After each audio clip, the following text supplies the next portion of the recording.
Buenas tardes, estimados alumnos.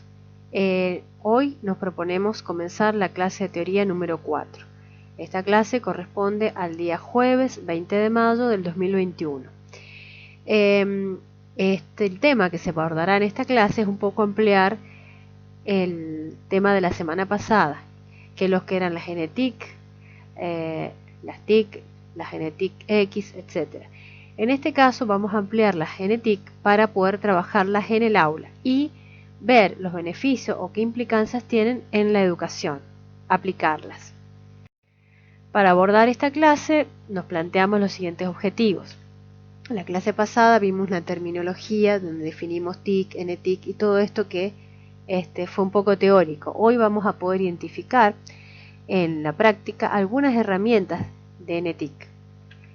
Y además vamos a poder elegir o seleccionar algunas de ellas para realizar actividades en el proceso de enseñanza-aprendizaje. Esta temática sigue correspondiendo al eje número 2. En él estamos ubicados. Bueno, nos preguntamos, hemos estado viendo definiciones de TIC, de NTIC, y dijimos que estos términos generaban una cierta controversia, ya que definimos lo que eran TIC y la genética dijimos que era un poco más de lo mismo relacionado con lo que es todo aquel manejo de transmisión, procesamiento y almacenamiento de información con nuevas tecnologías que se han incorporado a medida que ha evolucionado en el tiempo. Y bueno, que también en el aula ha habido una transformación digital. Y más hoy en día a través de la pandemia. Los docentes hemos tenido que recurrir a ciertas herramientas para poder salvar la distancia de no vernos en forma presencial a los alumnos. Entonces, en la práctica, hoy nos podemos preguntar qué tipo de estas nuevas tecnologías nos ayudan para poder llevar a cabo nuestro proceso de enseñanza-aprendizaje y cómo abordarlo, qué beneficios me trae, qué ventajas, qué desventajas. Nosotros vimos en la clase pasada distintos tipos de NTIC, cómo se ven incorporados y las distintas posturas de distintos autores. Acá un pequeño mapa, digamos, mental de algunas NTIC, como la realidad virtual, donde yo puedo trabajar con, por ejemplo, en el área de la biología y ver cómo se maneja el sistema digestivo a través de una realidad inclusiva aumentada. Inmersiones, entornos de inmersión, el uso de las redes, el uso de las videoconferencias, el uso de la televisión, ya sea por cable, digital, el uso de la multimedia, como el grabado de clases asincrónicas, como las que estamos manejando acá. También vimos un poco las aportaciones que estas nuevas tecnologías hacían. Por ejemplo, en este momento, estas nuevas tecnologías, el poder estar capacitados en ellas, nos propiciaban una comunicación asíncrona. Por ejemplo, el grabar estas clases, permitir que estas clases se puedan subir a la nube y los alumnos puedan trabajar en distinto momento, en distinto lugar y autoorganizar su aprendizaje. Como así también si quisiéramos tomar esta clase en forma sincrónica, quedando en alguna plataforma para poder comunicarnos en tiempo real en el mismo momento pero en distinto lugar. Esto ha realizado que empiezan a surgir nuevas modalidades de enseñanza, ¿sí? Además de la presencial, la enseñanza de tipo a distancia, ¿sí? O online, donde puede haber también una combinación de ambas que se llama B-Learning, es decir, donde tengo instancias presenciales combinadas con instancias no presenciales, como el caso nuestro, de nuestro profesorado, ¿sí? Y ahí surgen ciertas preguntas. ¿Qué nos facilitan la genética? Fíjense que acá tenemos distintas herramientas, que son algunas las que me gustaría que investigáramos y que yo he trabajado con alguna de ellas. Algunas de estas nuevas tecnologías que nos brindan son entornos virtuales flexibles. ¿Qué quiere decir esto?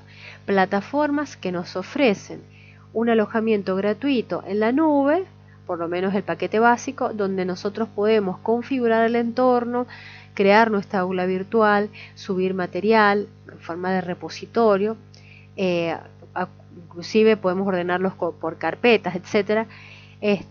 colocar tareas, asignar fechas a las tareas, tener una libreta de calificación, donde en esa libreta cada alumno que va presentando su tarea, el profesor la corrige y me da una planilla donde yo tengo cada una de las notas de los alumnos. Bueno, esto sería un poco lo que tenemos acá en algunas de las herramientas como Edmodo, Schoology, Classroom, el que estamos usando, o Moodle.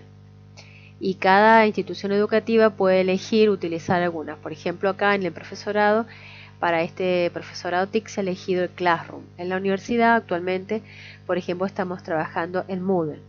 Y existe un ente llamado CIED, que es el que configura la plataforma. O sea, hay un grupo de programadores que la configuran y el docente simplemente la utiliza. Personalmente he usado Edmodo, que me encanta para lo que es la secundaria, porque es un tipo Facebook que permite publicar distintas posts, digamos así, o sea, publicaciones, asignar tareas con fecha, para que los alumnos vayan subiendo sus actividades. Y también Schoology es muy similar. También lo hemos utilizado en la universidad el año pasado cuando empezó la pandemia y funcionó bastante bien porque el docente inclusive tenía una opción para poder corregir online, similar a Classroom y también a Edmodo. Después tenemos otro tipo de herramientas que han surgido debido al auge de los dispositivos móviles. Hoy en día, si no tenemos para estudiar una computadora o nos estamos moviendo en la calle, con llevar un simple celular nosotros podemos estudiar, comunicarnos, conectarnos. Y en este caso yo acá les propongo herramientas analíticas. ¿Por qué analíticas? Y para móviles, porque estas herramientas como Kahoot, como Quiz y Socrative son herramientas que permiten que el docente a través de una plataforma pueda loguearse, armar un conjunto de preguntas de tipo verdadero o falso, de tipo múltiple choice, asignándole un tiempo a cada pregunta y me genera una retroalimentación de cómo han respondido los alumnos. Esto me permite a mí poder aplicar la gamificación en el aula, ¿sí? Hacer jugar a los chicos y que ellos se entretengan y vayan aprendiendo. Y como docente me retroalimenta viendo cuáles son las calificaciones por pregunta y por alumno. Ya vamos a hacer algunas actividades. Lo mismo sucede con Socrative, con Quiz, que son muy interesantes. Después tenemos algunas herramientas también muy interesantes como son las herramientas analíticas para video. Uno de los casos es Playposit y Edpuzzle. Personalmente he usado con mis alumnos Edpuzzle. ¿Para qué me sirven estas herramientas analíticas? Me permiten poder retroalimentar un video, o sea que no simplemente sea un video que se sube a la web, sino que ese video permita poder ver cuál ha sido la audiencia, o sea, qué porcentaje de visualización los alumnos han realizado de ese video. Inclusive permite colocar preguntas embebidas dentro del video para ver si van comprendiendo algunos ítems, no simple pasar el video, sobre todo videos largos que suelen ponerse aburridos. Entonces, si a uno el alumno le dice, mire, vamos a trabajar con un video que dura, por ejemplo, 10 minutos y hay preguntas que están ahí y usted para poder seguir viendo el video tiene que responder las preguntas, múltiple choice, verdadero o falso, el alumno está más atento y a mí me permite generar una retroalimentación de la visualización de video, no quedarme con solo que lo vean nada más. Y también tenemos otras herramientas de videoconferencias, donde a partir de estas herramientas, ya vamos a ver algunas, nos permiten conectarnos, dar la clase como si estuviéramos de forma presencial, compartir pantallas, pizarras digitales y explicar lo que nosotros queramos. Inclusive algunas herramientas como la que usamos en la universidad, que es el BBB, que se llama Big Back Button. Esta herramienta nos permite tomar la asistencia de todas las personas conectadas, compartir archivos o tener un pequeño lugar que se llama notas compartidas, donde vamos colocando cosas, enlaces mientras estamos dando la clase, y un chat que se va alimentando mientras el profesor está dando su clase. Bueno, ¿cuáles serán las aportaciones de estas nuevas tecnologías en la educación? Un poco ya lo vimos la clase pasada. Permite eliminar la barrera espacio-temporal entre los profesores y alumnos conectados en cualquier momento, cualquier lugar. Flexibilidad de la enseñanza, me permite tomar clases a distancia que de otra manera no podría hacerlo. Gente de Valle Fértil, de Hachal, que quisiera conectarse a las clases o verla en sus momentos. Y hace que sea flexible el aprendizaje, pero también mi autorregulación del tiempo, ¿no? Permite ampliar la oferta educativa, porque de otra manera yo no podría tomar cursos que sean en La Plata, en Buenos Aires, en Córdoba, entonces pudiendo acceder a una amplia oferta educativa. Permite también el aprendizaje cooperativo, de tal manera que no hace falta que yo me junte en forma presencial con mi compañero, como hacíamos antes cuando estudiamos por lo menos en la facultad, nos juntábamos, y ahora no, podemos juntarnos cada uno en su casa y conectarnos, compartir las pantallas, tener un documento colaborativo, bien. También permite de la individualización de la enseñanza, porque hay trayectos que se pueden armar en las distintas plataformas para distintos tipos de perfiles de alumnos. Potencia el aprendizaje a lo largo de la vida, que yo me pueda seguir capacitando y no esté atado a una institución para que yo asistir en forma presencial. Y permite también la interactividad de medios, multimedia, texto, audio, etcétera, videos. Y buscar ciertas herramientas que sean de acuerdo a la característica del sujeto de aprendizaje. O sea, por ahí va a haber algunas herramientas que funcionen muy bien con un grupo de estudiantes y otras no. Y por supuesto ayuda a interaccionar y a comunicarse en su entorno, con los sujetos con necesidades educativas especiales si les hubiera. Por ejemplo, adaptar materiales para personas no videntes o para personas que tienen problemas de sordera. Por ejemplo, los videos que se están subiendo en este momento, si ustedes ven, pueden colocar los subtítulos. Uno puede armar el subtítulo propio o cuando lo sube al canal de YouTube, por ejemplo, puede programar que se detecte el idioma y se coloque el texto sin necesidad de estarlo tipeando. Para ello hay que tener una buena dicción para que pueda aparecer como los subtítulos en el video de YouTube. Bueno, recordemos que todas estas herramientas han permitido modificar el rol tanto del alumno como del docente. Eso fue lo que vimos la clase pasada. Respecto al profesor, diseña nuevas situaciones de aprendizaje, nuevas herramientas, nuevas formas de aprender, nuevos trayectos, nuevas secuencias didácticas.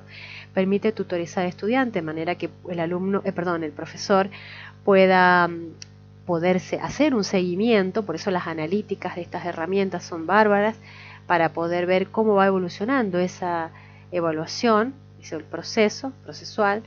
Es productor de medios, de presentaciones multimedia, de videos, etc. Y bueno, ya debe poseer una cierta capacitación mínima para poder trabajar con este tipo de tecnología. Con respecto al estudiante, vamos a ver que se puede capacitar para gestionar sus propios trayectos de autoaprendizaje, va a tener que tomar medidas para tomar decisiones, para poder ver cuáles son sus propias necesidades, seleccionar los medios o las rutas de aprendizaje que más les convengan para formar su itinerario educativo, ¿sí? Y buscar y construir el conocimiento. En la parte práctica de esta clase para la puesta en común de la semana que viene, vamos a hacer lo siguiente. Para la parte práctica, la idea es la siguiente. Vamos a investigar algunas de estas herramientas que voy a poner acá y vamos a elegir solo una de ellas, o sea, por grupo o de a dos o individual, si van a hacer trabajo, solo una de ellas. La idea es que no nos superpongamos en la misma herramienta, o sea, hagamos un listado de quién se anota en qué herramienta para investigar distinta y en la puesta común nutrirnos de que cada alumno, cada subgrupito haya investigado una herramienta. Entonces uno investiga uno, otra y así nos vamos nutriendo para que en la otra clase sí vamos a trabajar haciendo actividades en esas herramientas. Entonces, ¿qué tenemos que hacer? Elegir una herramienta, ¿sí? Y confeccionar una ficha técnica con las funcionalidades que tiene o me brinda esa herramienta. Y cuál es la utilidad que tiene para actividades para mis futuros estudiantes. Acá hay un listado de herramientas: Edpuzzle, Playposit, Kiss, Kahoot, Socrative, Google Meet, Jitsi Meet, PowerSoft, complemento de Chrome, Screen Recorder. Y acá en la siguiente diapositiva, bueno, los logos de cada una de ellas, o sea, el mismo listado, nada más que con los logos de cada una de estas. Ustedes van a tener este video para poder ver las herramientas e investigar la que más les interese. Esto sería la clase práctica y una vez que tengan esto, ¿sí? Vamos a hacer una puesta en común. Esta va a estar muy interesante porque cada uno va a investigar diferentes cosas. La vamos a hacer, si Dios mediante, el miércoles próximo.